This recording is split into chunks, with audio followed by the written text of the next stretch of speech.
Hey, what's up, everybody? Andrew from Fantasy Aid here, and I'm going to give you my first sleepers list for the 2017 season. Really excited. A lot of the research from this was from our first mock draft of the season. If you didn't catch that, you can go back. We had the full 2.5 hours. Great chatting with Tom and JD. We had so much fun. And if you don't have time for that, of course, I did a shorter video of a rundown of some interesting picks. But let's just dive right in, shall we, to the sleepers. And number one is Josh Bell from the Pirates, first base outfield eligible. He was really impressive in his short cup of coffee. You know me, I love guys with plate discipline, and he walked 21 times to only 19 strikeouts. And that's huge. I love seeing a guy like that. And, of course, he was no slouch in the minor leagues. He hit in 5 minor league seasons. He had a .303 average with the .373 on base percentage. And I think his power will continue to develop as he's only 24 years old. He ended up going in the 15th round of the previously mentioned mock draft. And with his eligibility at outfield, he makes your roster a lot more flexible. Next guy is Hunter Renfroe for the San Diego Padres. Renfroe is even more impressive than Bell in a shorter sample size. He hit .370 run with 4 home runs and slugged 835 major league at-bats for the Friars. And he crushed 30 home runs while maintaining a .306 batting average in his minor league season last year. Obviously, San Diego's offense is not great. It's been gutted. But their stadium is more hitter-friendly, so he's definitely worth a pickup. He went in round 14 of the Fantasy Aid mock draft. And number 3, we have Marcus Stroman, the starting pitcher for the Toronto Blue Jays. I think the ERA has kind of scared people off from him, even though he had a pretty decent campaign. His ERA was at 4.37, but he had a great strikeout at 9.2 Ks per 9 innings in 204 innings. His whip was pretty good at 1.289, which is the highest in his young career so far. He went in round 19 of the mock draft, which I think is a great bargain for a pitcher with that K rate in that late. And he was also better in the second half with a 3.68 ERA. So Stroman is definitely a guy to look at to help your staff. At number 4, we have Andrew McCutchen. And I know, what's a big star's name like him doing on this list? Well, if you knew me last year, you know I hated McCutchen. I did not draft him at all. Definitely worked out as he had the worst season of his career. But now it's kind of reversed, and I think he's undervalued. He went in the 6th round of the Fantasy Aid mock draft, which even with his underwhelming season last year is a bargain. And it's also good to notice that the mock draft we did was a 5 outfielder league. So even in a 5 outfielder league, he went in the 6th round. The speed is not going to come back, and there's no reason to expect that. But his second half was better, as in the first half he struck out 92 times and walked 33. In the second half he struck out 51 and walked 36. And in September he hit .288 with 6 home runs and 17 walks. I don't think his career is done. He will bounce back. He's a nice pick. Number 5, we have Blake Snell. And Snell was really frustrating, but showed why people were excited about him. He had a 9.9 K per 9 inning ratio in 88 innings. And while the ERA was good at 3.54, there is some big concerns with him. Obviously, the 51 batters walked in 88 innings is atrocious, along with that 1.689 ERA. I mean, he's going to have to fix his walk ratio if he wants to remain fantasy relevant. But all that's built into where he went, as in the 22nd round.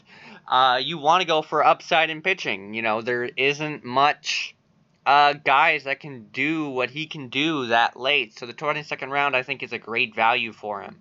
At number 6, we have Devon Travis. He entered the 2016 season recovering from a shoulder injury, and that's why he was discounted last year. But he proved 2015 wasn't a fluke. He hit an even .300 while hitting 11 home runs and 50 RBIs in a loaded Blue Jays offense. And, of course, the Blue Jays offense is not going to be as good in 2017 because of the guys they lost. But I think Travis will still put up solid numbers, especially that average.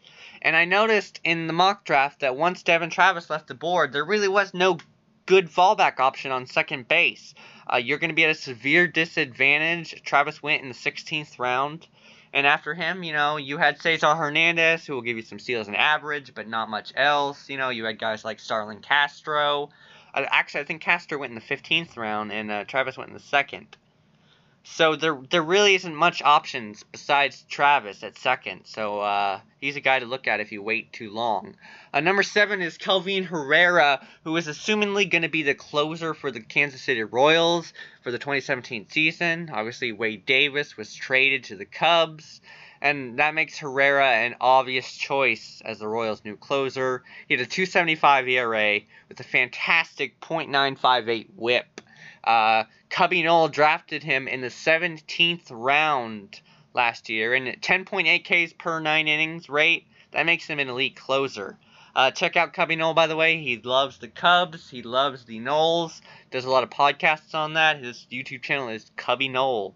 But Kelvin Herrera, if he stays that late, will be a fantastic closer value. Number 8, we have Yangervis Solarte.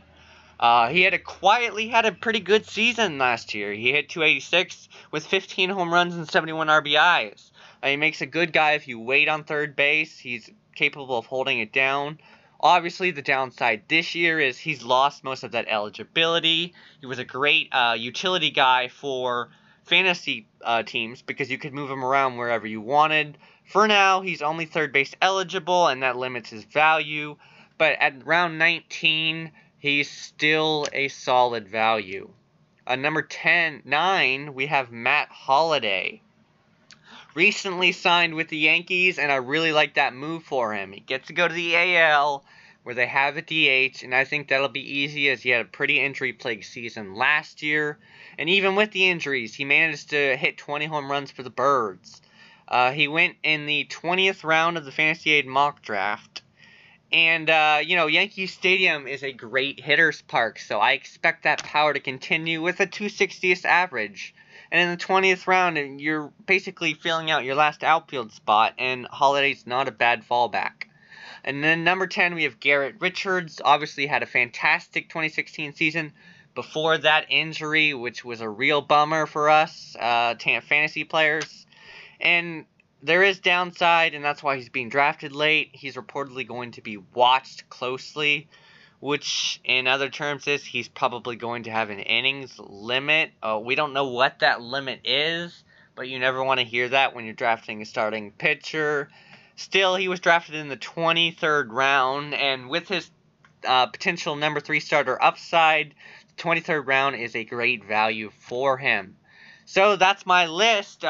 Hey, and if you want to meet up with fellow fantasy sports addicts, just go to fantasysportsaddicts.com. Tom and Ryan over at FSAA run the website, and we're always doing mocks as it gets closer to fantasy baseball season. You can also follow them on Twitter at FSAA. That's FS, the word double, and A. And you can always follow me at FantasyAid1, at FantasyAid1. And thanks for watching.